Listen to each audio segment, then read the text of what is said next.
Awalnya itu sebenarnya dari papa tuh mulai ngeluhin rasa sakit di dada, sesak, terus kayak ngerasa terbakar. Dipikir papa tuh kayak masuk angin. Akhirnya aku putusin sama papa, papa ayo kita ke dokter jantung, spesialis jantung. Dan divonis dokter mengalami penyumbatan jantung koroner. Dokter bilang, saya saranin papa kamu untuk melakukan bypass jantung. Saya nggak kuat, akhirnya saya sempat keluar dari ruangan itu. Saya cuma nangis, maksudnya ini gimana ya, maksudnya saya dapat dari mana uang sebanyak itu. Saya lemes terus terang. Dan di situ aku ngerasa Tuhan tuh nggak adil. Mamaku nggak bisa menjaga suaminya karena dia punya anak adikku yang cacat mental dan butuh perhatian. Keluarga saya sendiri udah punya cobaan gitu loh, tapi kenapa Tuhan tambahkan lagi dengan cobaan yang seperti ini gitu.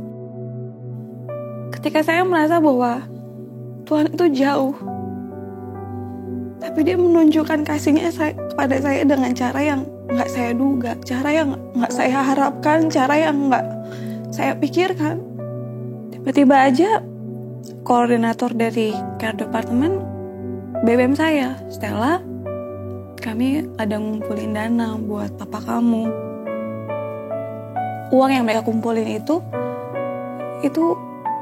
persis dengan biaya yang dibutuhkan papa saya untuk keluar dari rumah sakit saat itu.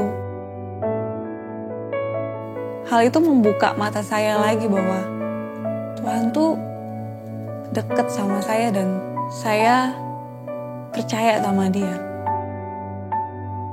Tanggal 14 Mei 2013, papa saya mengalami koma.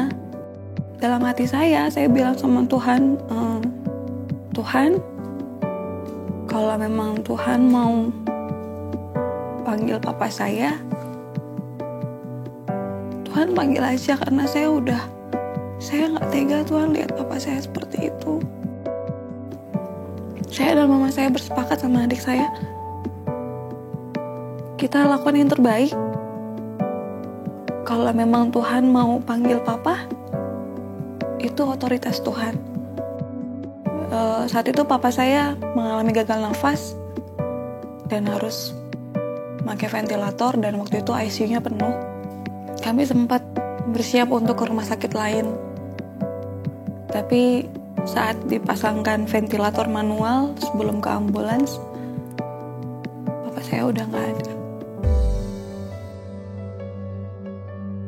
Setelah papa pergi, sempat berpikir, kenapa papa harus repot-repot mengalami operasi kalau toh papa juga akhirnya dipanggil Tuhan. Cuman poinnya adalah kami di situ tidak menyalahkan Tuhan, bahkan kami mengucap syukur karena papa kami dalam sakitnya dia tidak menghujat Tuhan meskipun dia harus mengalami proses pengobatan yang luar biasa berat. Tapi dia terpercaya sama Tuhan, dan itu adalah poinnya, itu adalah suatu anugerah buat saya. Saya belajar untuk nggak khawatir, karena ketika kita khawatir sama aja kayak kita tuh menyamakan Tuhan selevel sama kita. Kita nggak perlu khawatir karena kita tahu Tuhan tuh pasti bertindak sesuai dengan rencana yang nggak terduga dan waktu yang kita nggak tahu, tapi Tuhan pasti akan bertindak.